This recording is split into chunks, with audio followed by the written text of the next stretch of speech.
Grüezi Leute.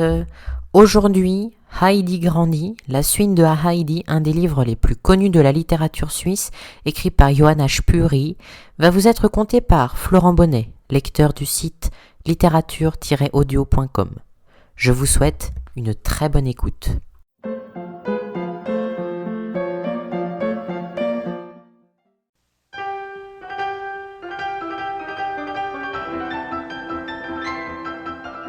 Chapitre 9. On se dit adieu, mais au revoir.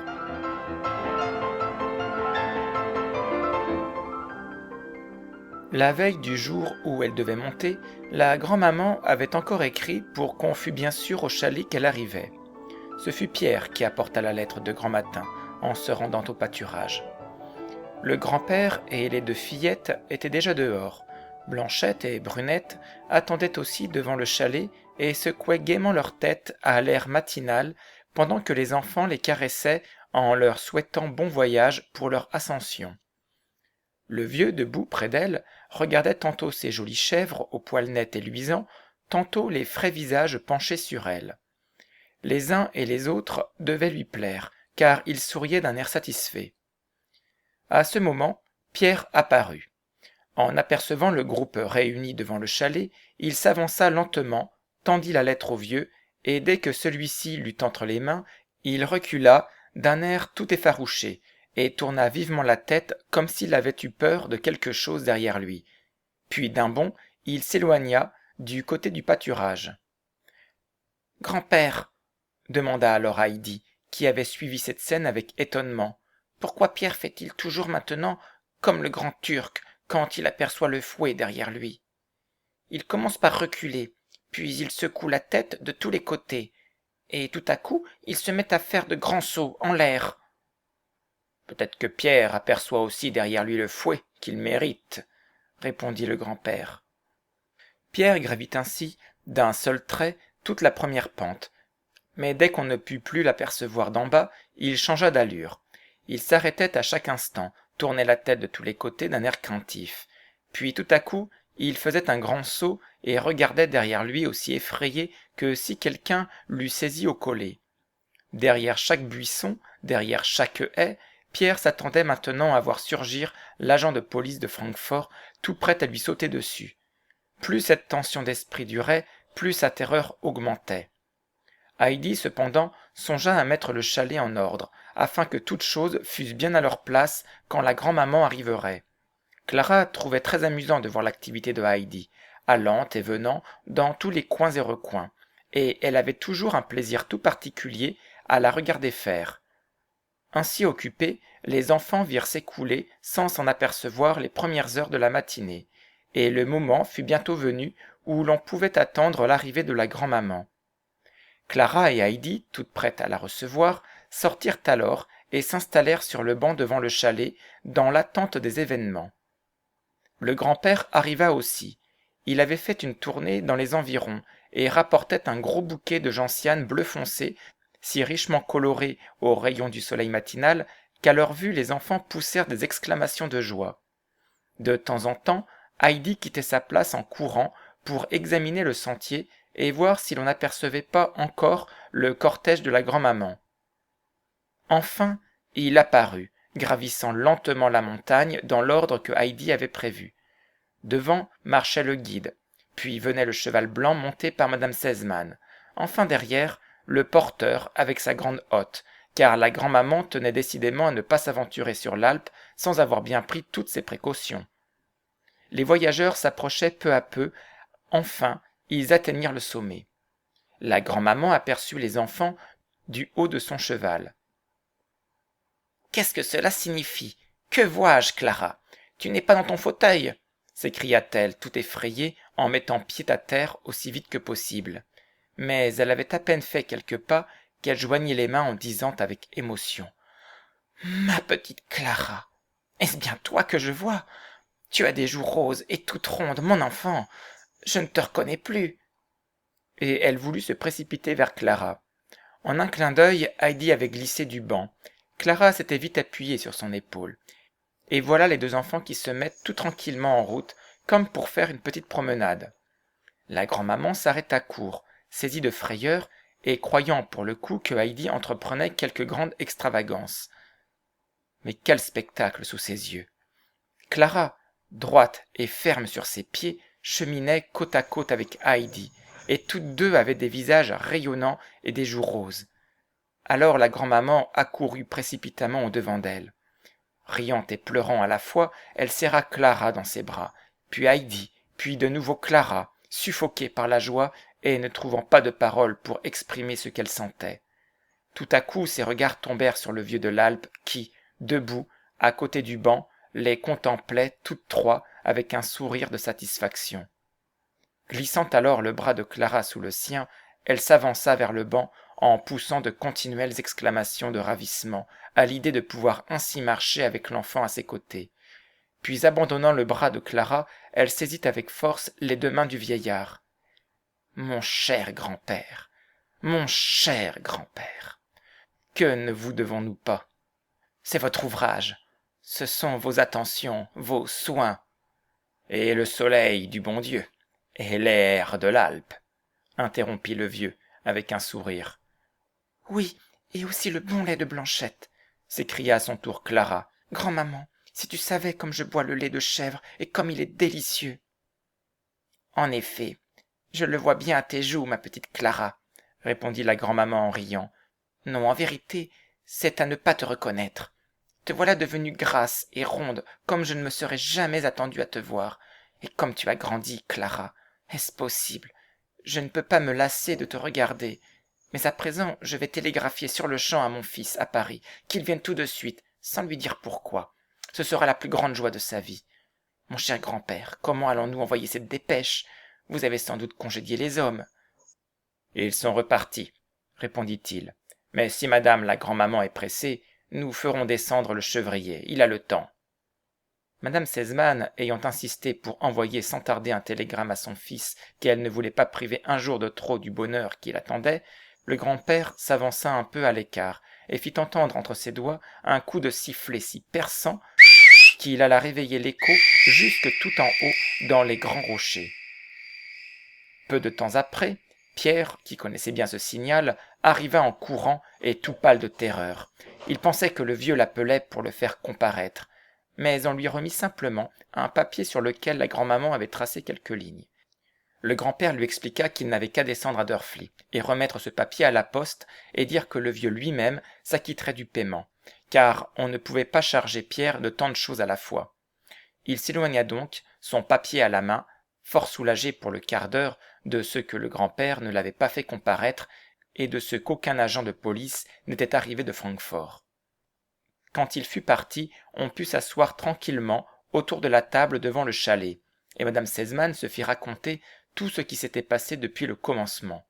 Elle apprit comment le grand-père avait d'abord obtenu de Clara de se tenir chaque jour un peu sur ses jambes et de les remuer doucement, comment ensuite on était monté au pâturage après que le vent avait précipité le fauteuil en bas de la montagne, comment Clara, dans son désir d'aller voir les fleurs, s'était lancée à faire les premiers pas, et ainsi de suite.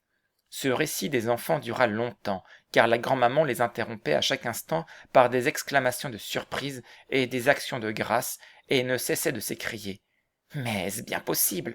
N'est-ce point un rêve? Sommes-nous bien tous éveillés? Est-il vrai que nous voici assis devant le chalet et que l'enfant aux joues rondes et fraîches que j'ai devant moi est ma pâle et faible Clara d'autrefois ?» Et chaque fois, Clara et Heidi éprouvaient une joie nouvelle en voyant que leur surprise pour la grand-maman avait si bien réussi et que l'effet en durait toujours.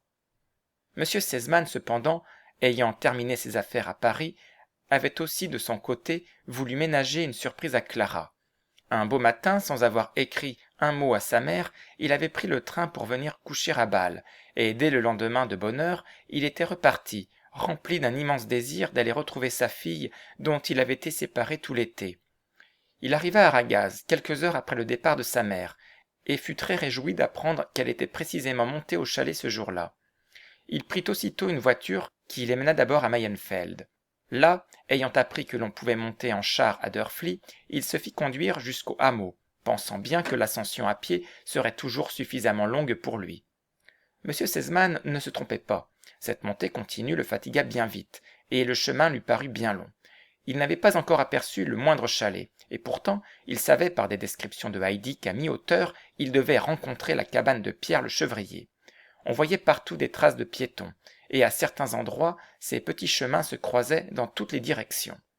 M. Sesemann commençait à se demander s'il était sur la bonne route, et si la cabane ne se trouvait point située de l'autre côté de la montagne. Il regarda tout alentour pour voir s'il ne découvrirait pas quelque être humain auprès de qui s'informer du chemin. Mais le plus grand silence régnait partout, mais rien n'apparaissait auprès ni au loin. Par intervalles seulement, le vent de la montagne élevait un léger murmure. Les moucherons bourdonnaient au soleil et de temps en temps un gai petit oiseau sifflait du haut d'un mélèze solitaire. M. Sesemann fit halte un moment pour laisser la brise des Alpes rafraîchir son front brûlant. Soudain, il aperçut un personnage qui arrivait en courant du sommet de la montagne. C'était Pierre, sa dépêche à la main. Il descendait tout droit devant lui, en dehors du sentier battu. Dès qu'il fut à portée de la voix, M. Sesemann lui cria d'approcher. Pierre obéit à l'appel et s'avança, tout effarouché, hésitant, la démarche chancelante, traînant une jambe derrière lui, comme s'il en avait qu'une bonne. « Allons, mon garçon, arrive donc !» lui cria M. Sesemann d'un ton encourageant. « Maintenant, dis-moi un peu, est-ce que par ce chemin j'arriverai au chalet où demeure le vieux, avec la petite Heidi, chez qui sont dans ce moment les gens de Francfort ?» Pour toute réponse, Pierre fit entendre un son étouffé qui lui arrachait un indescriptible effroi, puis il se reprit à courir, avec des enjambées si démesurées qu'il dégringola le long de la montagne en exécutant une série de culbutes involontaires, exactement comme le fauteuil quelques jours auparavant, sauf qu'heureusement pour lui, Pierre ne se brisa pas en 1000 morceaux. La dépêche seule fut fort maltraitée et vola en lambeaux. « Singulière timidité des montagnards !» se dit M. Sesemann, s'imaginant tout de suite que la seule apparition d'un étranger avait produit une si forte impression sur le simple enfant des Alpes. Puis, après avoir quelque temps encore suivi des yeux la violente descente de Pierre, M. Sesemann se remit en route. Malgré tous ses efforts, Pierre ne parvint pas à trouver un point d'appui pour reprendre son équilibre, et il continua de rouler en faisant de temps en temps une culbute plus prononcée que les autres. Mais ce n'était pas le côté le plus terrible de sa situation. Quelque chose de bien pire le remplissait de crainte et d'horreur. Ne venait-il pas de voir de ses propres yeux l'agent de police de Francfort, car il n'avait pas mis un instant en doute que l'étranger qui s'était informé des gens de Francfort en séjour chez le vieux ne fût ce personnage redoutable lui-même. Enfin, au moment où il allait franchir la dernière pente au-dessus de Drfli, Pierre rencontra un buisson auquel il ne put se cramponner, et il demeura un moment étendu à terre, immobile, pour reprendre ses esprits. « Bon, encore un !» dit une voix tout près de lui. « Autour de qui ce sera demain de recevoir une poussée et de nous dégringoler de par là-haut, comme un sac de pommes de terre mal cousues ?» Celui qui raillait de la sorte était le boulanger de Drfli. Ayant éprouvé le besoin d'interrompre ses occupations échauffantes et de prendre un peu l'air, il avait été témoin de la dégringolade de Pierre qui, en effet, n'était pas sans analogie avec celle du fauteuil. En un clin d'œil, Pierre fut sur ses pieds. Nouvelle terreur. Voilà que le boulanger savait maintenant que le fauteuil avait dû recevoir une poussée. Sans retourner une seule fois la tête, Pierre se mit en devoir de remonter la montagne. Il aurait bien préféré dans ce moment rentrer à la maison et se glisser inaperçu dans son lit où personne ne saurait le trouver. C'était là qu'il se croyait toujours le plus en sûreté. Mais ses chèvres étaient encore au pâturage, et le vieux de l'Alpe lui avait fortement enjoint de revenir un peu vite afin de ne pas laisser le troupeau seul trop longtemps. Or, Pierre avait plus peur du vieux que de qui que ce fût, et tel était son respect pour lui qu'il n'aurait jamais osé lui désobéir dans la moindre des choses. Il continua donc son chemin, puisqu'il le fallait. Mais il ne courait plus. Les secousses variées qu'il venait de subir n'avaient pu demeurer sans effet, et ce fut en boitant et geignant qu'il se traîna le long du sentier de l'Alpe. Peu après sa rencontre avec Pierre, M. Sesemann avait atteint le premier chalet, et sûr alors d'être sur la bonne voie, il avait continué son chemin avec un nouveau courage jusqu'à ce qu'enfin, Après une longue et pénible ascension, il vit apparaître le but tant désiré. Au-dessus de lui s'élevait le chalet de l'Alpe derrière lequel les vieux sapins balançaient leur sombre feuillage. M. Sesemann attaqua avec entrain le dernier bout du sentier, plus raide que le reste, en se réjouissant de surprendre sa fille. Mais il avait déjà été aperçu et reconnu de loin, et on lui préparait à lui-même une surprise à laquelle il était loin de s'attendre. Lorsqu'il atteignit le haut de la montée et posa le pied sur l'Alpe, il vit deux personnes s'avancer à sa rencontre. L'une d'elles était une grande jeune fille aux cheveux blonds et à la figure toute rose, qui s'appuyait sur la petite Heidi, dont les yeux foncés lançaient des éclairs de joie. M. Sesemann, saisi, s'arrêta court et regarda fixement le groupe qui s'approchait. Puis soudain, les larmes jaillirent de ses yeux. Que de souvenirs lui montaient au cœur. C'était ainsi qu'il avait connu autrefois la mère de Clara, la blonde jeune fille aux fraîches joues roses. M. Sesemann ne savait plus s'il veillait ou s'il rêvait. « Papa, ne me reconnais-tu pas ?» lui cria alors Clara toute rayonnante. « Suis-je donc bien changée ?» M. Sesemann se précipita vers sa fille et la serra dans ses bras. « Oui, tu es changée. Est-ce possible? Est-ce une réalité ?» Et le bienheureux père recula d'un pas pour s'assurer que cette image ne disparaîtrait pas de devant ses yeux. « Est-ce toi, ma petite Clara? Est-ce vraiment toi ?» répétait-il, sans se lasser de la contempler. Puis il serrait son enfant dans ses bras et la regardait encore, comme s'il ne pouvait croire que la jeune fille debout devant lui fût réellement sa Clara. La grand-maman arriva à son tour, impatiente de jouir du bonheur de son fils. « Eh bien, mon cher fils, que dis-tu de tout cela ?» s'écria-t-elle en s'approchant. « Tu nous as fait une bien jolie surprise, mais celle qui t'attendait ici est encore plus belle, n'est-ce pas ?» Et l'heureuse mère serra affectueusement les mains de son fils dans les siennes. « Maintenant, mon cher ami, ajouta-t-elle, viens avec moi saluer le grand-père, qui est notre plus grand bienfaiteur à tous. »« Ah, certainement. Et il faut aussi que je dise bonjour à notre petite amie Heidi, dit-il, tendant la main à l'enfant. Eh bien, est-on toujours en bonne santé sur l'Alpe? Mais il n'y a pas besoin de le demander. Tu es plus fraîche qu'une rose des Alpes. J'en suis bien heureux, enfant. J'en suis vraiment bien heureux. » Heidi, les yeux brillants, regardait toute joyeuse l'aimable M. Sesemann. Il avait toujours été si bon pour elle. Et la pensée qu'il était venu sur l'Alpe pour y trouver un pareil bonheur faisait bondir le cœur de l'enfant. La grand-maman mena alors son fils auprès du vieux. Ils se serrèrent cordialement la main, et M. Sesemann exprima au grand-père sa profonde gratitude et sa surprise à la vue du miracle dont il était témoin. La grand-maman, qui avait déjà entendu tous les détails de l'affaire, les laissa en parler tout au long, et s'éloigna un peu pour faire encore une visite au vieux sapin. Une nouvelle surprise l'y attendait. Au pied des arbres, juste à l'endroit où les longues branches s'écartaient un peu et laissaient un espace libre, resplendissait une énorme touffe des plus magnifiques gentianes bleu foncé, aussi fraîches et aussi éclatantes que si elles eussent poussé sur place. Elle joignit les mains d'admiration. « Que c'est délicieux! Quelle belle fleur! Oh, le charmant coup d'œil! Heidi, ma chère enfant, arrive ici. Est-ce toi qui as préparé cette jolie surprise à mon intention? C'est vraiment magnifique. » Les enfants étaient accourus.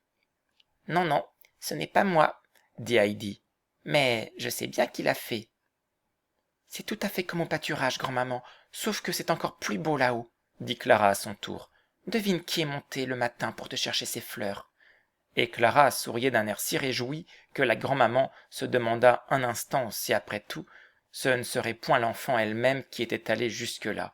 Mais non, la chose était impossible. À ce moment, un léger bruit se fit entendre derrière les sapins. C'était Pierre qui revenait de sa malencontreuse expédition. Ayant reconnu à distance la personne avec laquelle le vieux de l'Alpe s'entretenait devant le chalet, il avait fait un détour et se glissait derrière les sapins dans l'espoir de passer inaperçu. Mais la grand-maman le reconnut, et sa vue lui suggéra une nouvelle idée. Ne serait-ce point Pierre qui aurait apporté ses fleurs et qui cherchait maintenant à se dérober par excès de timidité et de modestie?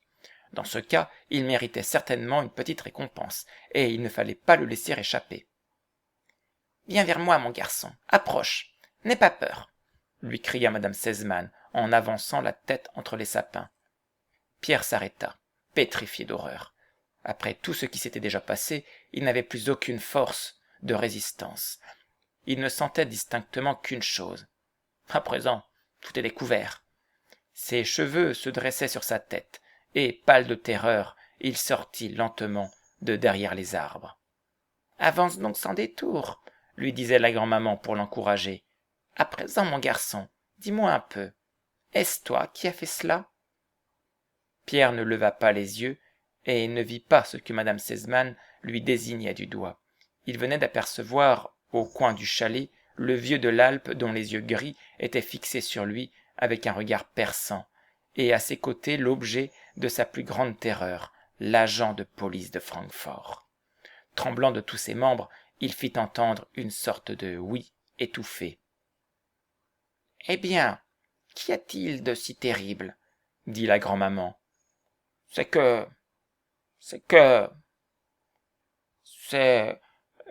qu'il est en pièces, et qu'on ne peut plus le raccommoder, » articula-t-il avec peine, tandis que ses genoux tremblaient au point qu'il ne pouvait presque plus se soutenir.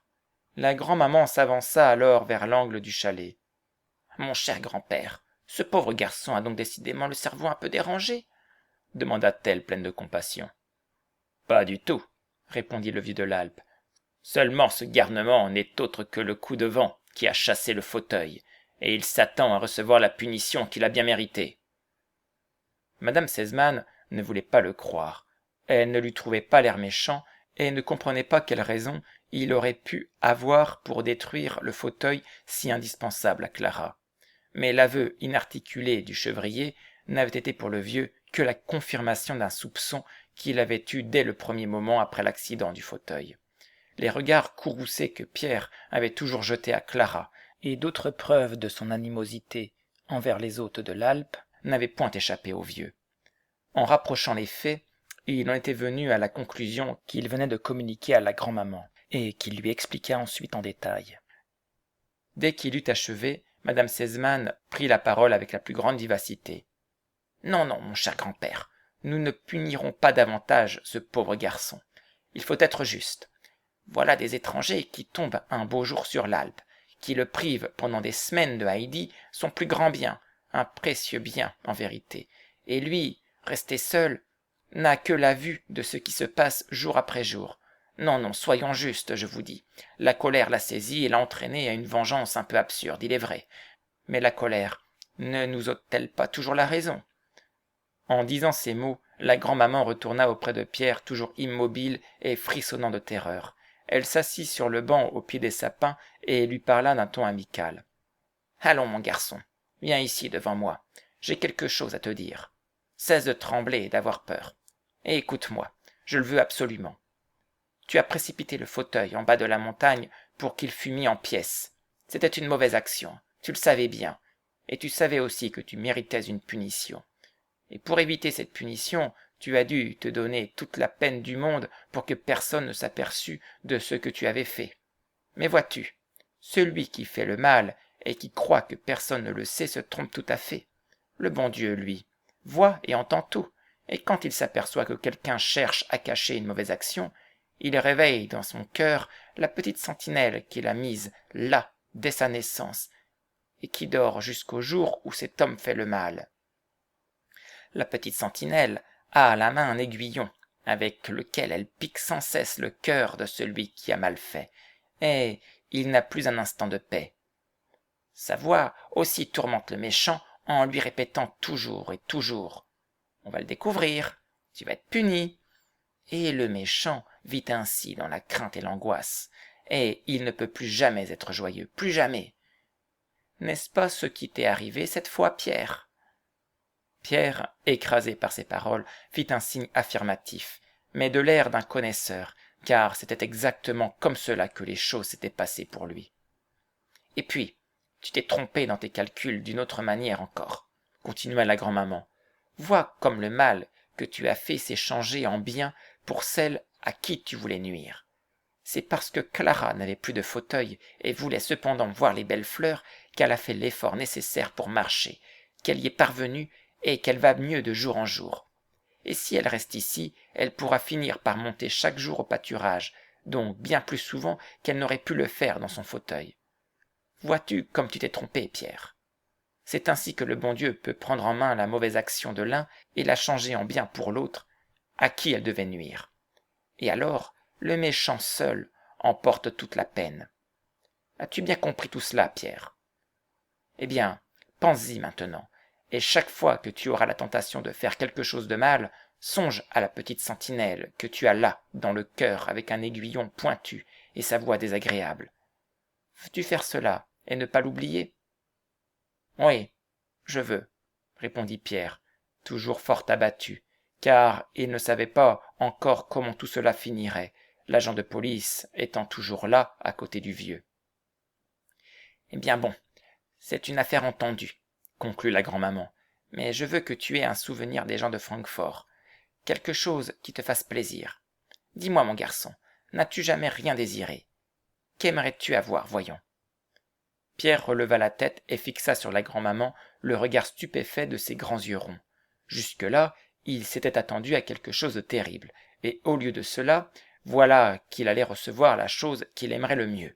Toutes ses idées étaient bouleversées. Oui, oui, c'est sérieux, répéta madame Sesemann. Tu auras ce que tu voudras, quelque chose qui te fasse plaisir en souvenir des gens de Francfort, et comme gage qu'ils veulent t'oublier ce que tu as fait de mal. Comprends-tu maintenant, mon garçon?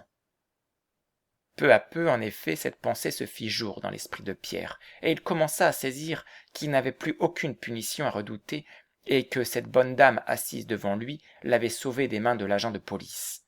Il éprouva un soulagement aussi grand que si on lui eût ôté du cœur le poids d'une montagne. Mais comme il venait aussi de comprendre qu'il vaut mieux avouer tout de suite ce qu'on a fait de mal, il dit tout à coup: j'ai aussi perdu le papier. La grand-maman réfléchit un instant, puis elle saisit la liaison de ses idées et dit avec bonté: bon, bon, tu as raison de le dire. Il faut toujours confesser tout de suite ce qui n'est pas bien. Alors tout rentre dans l'ordre. Et maintenant, qu'est-ce que tu désires? Pierre allait donc pouvoir demander n'importe quoi, et il le recevrait. Il en eut presque le vertige. Il vit passer devant ses yeux toute la foire de Mayenfeld avec les plus belles choses qu'il avait souvent contemplées des heures entières, et qui avaient toujours paru inaccessibles à ses moyens, car la fortune de Pierre n'avait jamais dépassé un sou, et les objets si souvent convoités coûtaient presque toujours le double. Il y avait les beaux fouets rouges qui lui seraient si utiles pour ses chèvres, puis ces couteaux à lame arrondie appelés crapaudins, à l'aide desquels on pouvait faire de fameuses affaires dans les haies de noisetiers. Pierre demeurait plongé dans une profonde méditation, se demandant lequel, du fouet ou du couteau, était le plus désirable, et il ne parvenait pas à prendre une décision. Il eut enfin une idée lumineuse qui lui permettrait de réfléchir jusqu'à la foire prochaine. 2 sous, répondit-il, d'un ton bien décidé. La grand-maman sourit. Ce n'est pas un souhait exagéré. Eh bien, viens vers moi. Elle sortit sa bourse et en tira un gros écu rond sur lequel elle déposa encore 2 pièces de 2 sous. Maintenant faisons notre calcul, continua-t-elle. Écoute ce que je vais t'expliquer. Cela fait autant de fois 2 sous qu'il y a de semaines dans l'année, de sorte que chaque dimanche de l'année tu pourras dépenser 2 sous. Toute ma vie? Demanda Pierre fort innocemment. Cette fois madame Sesemann eut un tel accès d'hilarité que son fils et le vieux interrompirent leur entretien pour écouter ce qui se passait. Eh bien, c'est entendu, mon garçon, j'en ferai une clause de mon testament. As-tu compris, mon fils? Cela passera ensuite dans le tien. À Pierre le chevrier, 2 sous par semaine, tant qu'il vivra. Monsieur Sesemann donna en riant son assentiment. Quant à Pierre, il s'assura encore, par un regard de la réalité, du présent qu'il tenait dans la main. Puis il s'écria: merci, et s'enfuit à toutes jambes, cette fois sans perdre l'équilibre, car ce n'était plus la terreur qui le poussait, mais une félicité qu'il n'avait encore jamais goûtée de toute sa vie. Toutes ses angoisses étaient passées, et il allait recevoir 2 sous par semaine sa vie durant.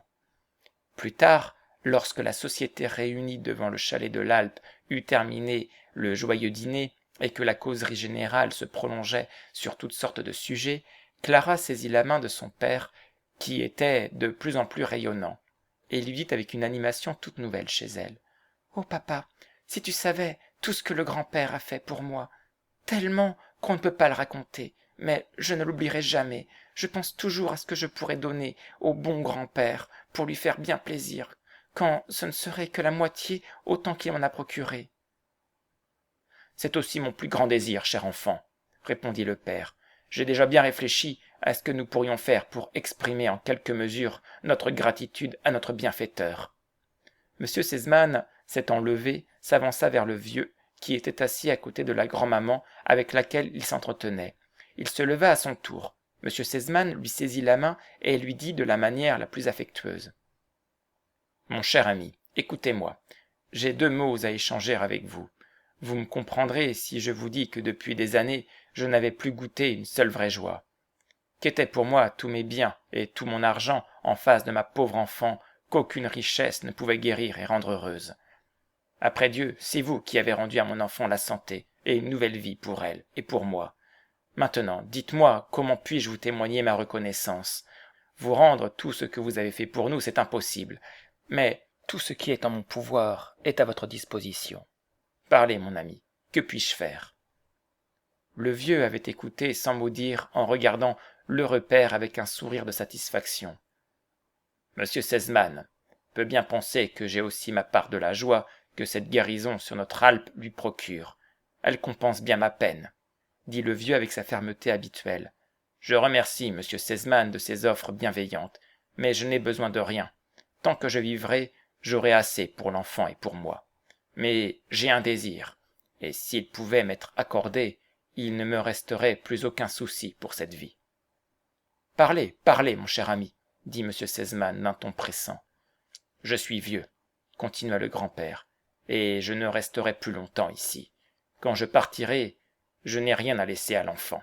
Elle n'a plus de parents, sauf une seule personne qui chercherait à en tirer profit. Si M. Sesemann voulait me donner l'assurance que Heidi ne sera jamais obligée d'aller chez des étrangers gagner son pain, il m'aurait largement rendu ce que j'ai pu faire pour lui et pour sa fille. »« Mais mon cher ami, il ne se peut jamais en être question, » s'écria M. Sesemann. « Cet enfant est à nous. Demandez à ma mère, à ma fille, jamais, tant qu'elles vivront, elles ne remettront à d'autres la petite Heidi. Cependant, si cela peut vous tranquilliser, mon ami, voici ma main. Vous avez ma parole. Jamais cet enfant n'ira chez des étrangers pour gagner son pain. J'y pourvoirai, même au-delà de ma vie. Écoutez ce que j'ai encore à vous dire. Il est clair que cette petite n'est pas faite pour vivre loin de la maison. Quelles que puissent être les circonstances, nous en avons eu la preuve. Mais elle s'est fait des amis. J'en connais un à Francfort qui, dans ce moment, met ordre à ses affaires pour pouvoir aller ensuite où il lui plaira et se reposer le reste de ses jours. C'est mon ami le docteur qui viendra cet automne vous demander conseil pour s'établir dans la contrée, car il sait plus dans votre société et dans celle de Heidi plus que nulle part ailleurs. Vous voyez donc que l'enfant aura dorénavant 2 protecteurs auprès d'elle. Puissent-ils tous 2 lui être conservés encore bien longtemps. « Dieu le veuille !» ajouta la grand-maman. Et pour exprimer son assentiment aux paroles de son fils, elle secoua un grand moment la main du vieux avec beaucoup de cordialité. Puis tout à coup elle passa son bras autour du cou de Heidi et l'attirant à elle. « Et toi, ma chère Heidi, il faut que tu dises à ton tour ce que tu désires. Voyons, n'as-tu pas aussi un souhait que tu aimerais voir accompli ?»« Oh oui, j'en ai bien un, » répondit-elle avec des yeux brillants de joie. « Allons, c'est bien, voyons ton souhait. Que voudrais-tu, mon enfant ?»« J'aimerais mon lit de Francfort, avec les 3 grands oreillers et la couverture épaisse. Alors la grand-mère n'aura plus la tête tout en bas, elle pourra bien respirer. Elle aura assez chaud avec la couverture, et elle n'aura plus besoin d'aller au lit avec son châle, parce qu'elle a trop froid. » Heidi, dans son ardeur d'arriver au but de ses désirs, avait débité tout cela d'une seule haleine. « Ah, ma chère enfant, que dis-tu » s'écria la grand-maman émue. « C'est bien que tu me le rappelles. Dans la joie, on oublie facilement les choses dont on devrait se souvenir, en tout premier lieu. Pourtant, quand le bon Dieu nous envoie un bienfait, nous devrions tout de suite penser à ceux qui ont tant de privations. Nous allons télégraphier sur le champ à Francfort. Aujourd'hui même, mademoiselle Rottenmeier emballera le lit. En 2 jours, il pourra être ici. Et s'il plaît à Dieu, la grand-mère y dormira bien. » Heidi, remplie de joie, se mit à sauter autour de madame Sesemann, mais elle s'arrêta tout à coup en disant « À présent, il faut vite que je descende vers la grand-mère. Elle prendra peur si je reste trop longtemps sans venir. » Heidi ne pouvait plus attendre le moment de lui porter la joyeuse nouvelle, et il lui était aussi revenu à la mémoire combien la grand-mère avait eu peur la dernière fois qu'elle avait été auprès d'elle. « Non, non, Heidi, à quoi penses-tu » remarqua le grand-père. « Quand on a des visites, on ne se sauve pas ainsi tout à coup. » Mais madame Sesemann prit le parti de Heidi. « Mon cher grand-père, dit-elle, cet enfant n'a pas si grand tort. Voilà bien des jours que la pauvre grand-mère n'a pas eu sa part à cause de nous. Nous allons y descendre tous ensemble. J'attendrai là mon cheval, et nous pourrons repartir tout de suite et télégraphier de Drfli pour le lit. Qu'en penses-tu, mon fils ?» Jusque-là, M. Sesemann n'avait pas encore trouvé le temps de parler de ses plans de voyage.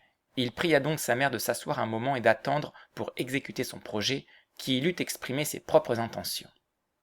Il s'était proposé en venant de faire avec sa mère un petit voyage en Suisse, et d'essayer si Clara pouvait se joindre à eux pour une partie du chemin. Et voilà qu'il avait maintenant en perspective le plus charmant voyage en compagnie de sa fille. Mais il fallait pour cela profiter des beaux jours de l'arrière-été. Il avait donc l'idée de passer la nuit à Drfli et de revenir le lendemain matin chercher Clara à l'Alpe pour rejoindre la grand-maman à Ragaz, et de là partir pour le voyage projeté. Clara fut un peu interdite à l'annonce de son départ soudain de l'Alpe, mais il y avait bien des plaisirs en perspective, et du reste, on n'avait pas le temps de s'abandonner au regret. La grand-maman s'était déjà levée et avait pris Heidi par la main pour mettre en train le cortège. Elle se retourna tout à coup. « Qu'allons-nous faire de Clara ?»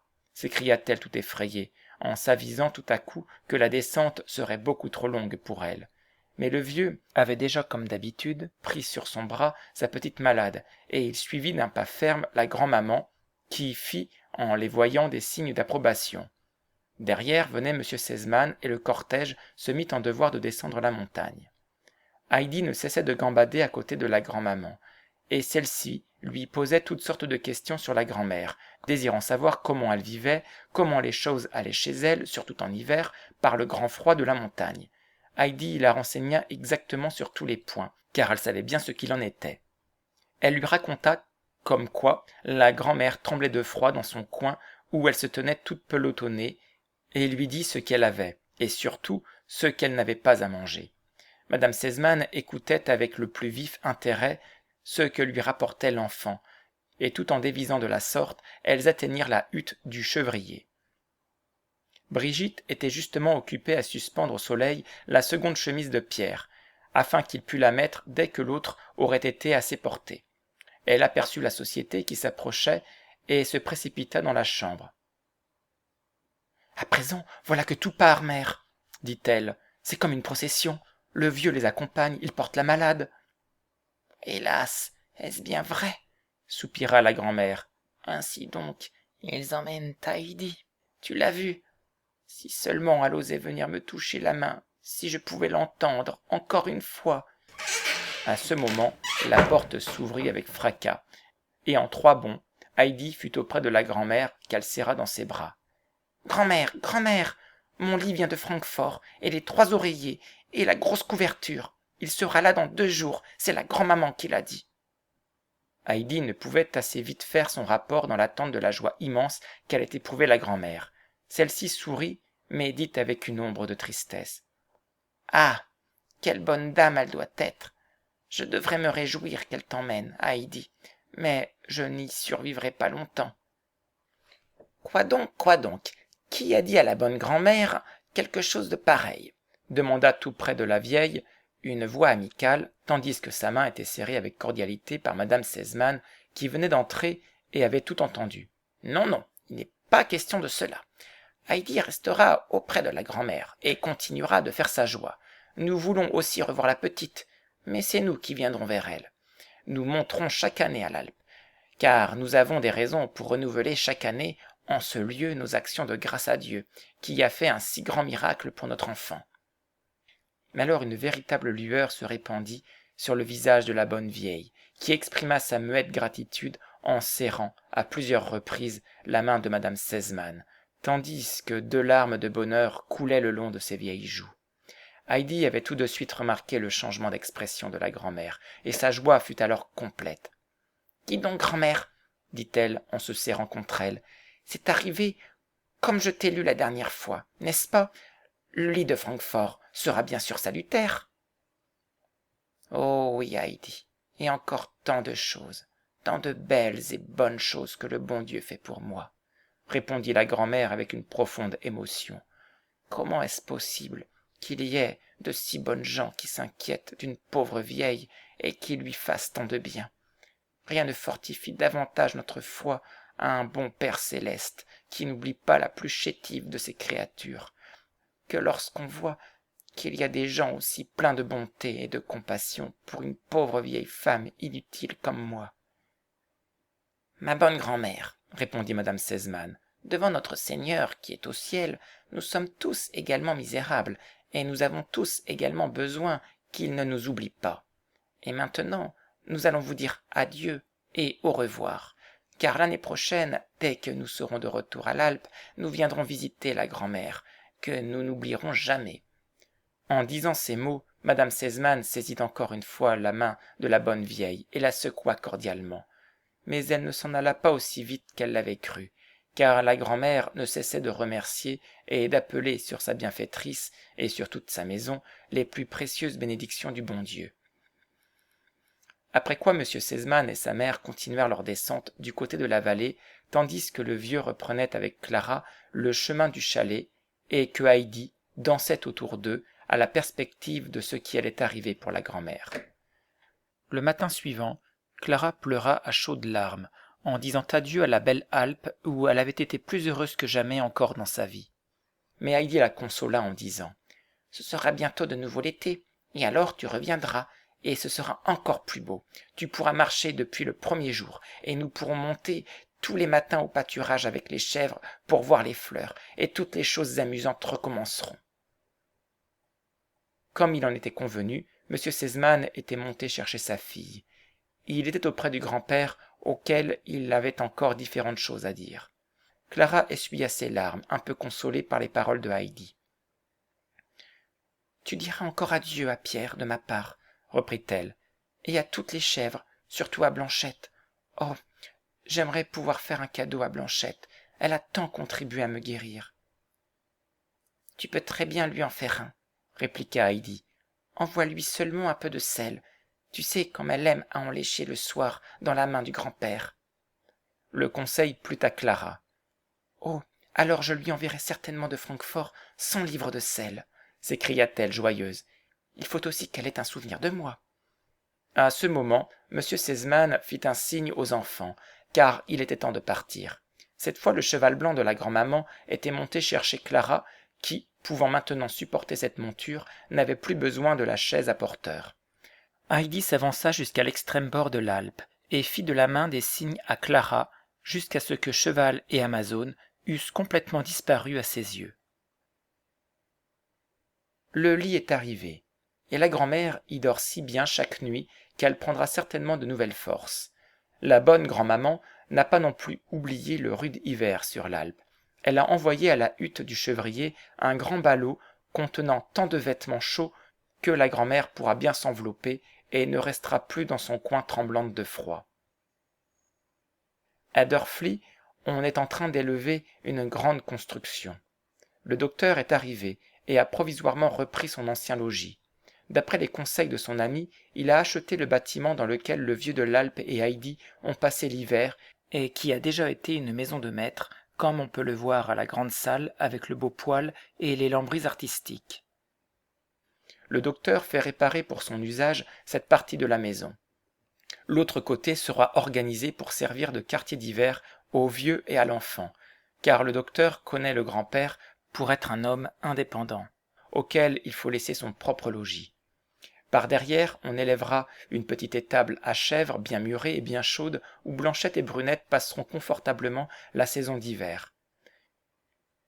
Le docteur et le vieux de l'Alpe sont de jour en jour meilleurs amis, et lorsqu'ils montent ensemble sur les échafaudages pour surveiller les progrès de la bâtisse, leur entretien les ramène presque toujours à Heidi, car leur plus grande joie, à tous deux, est de penser qu'ils habiteront cette maison avec leur joyeux enfant. « Mon cher ami, disait dernièrement le docteur, debout, avec le vieux, au sommet d'un mur, vous devez envisager la chose comme je le fais. Je partage avec vous toute la joie que nous procure la petite, comme si j'étais après vous son plus proche parent.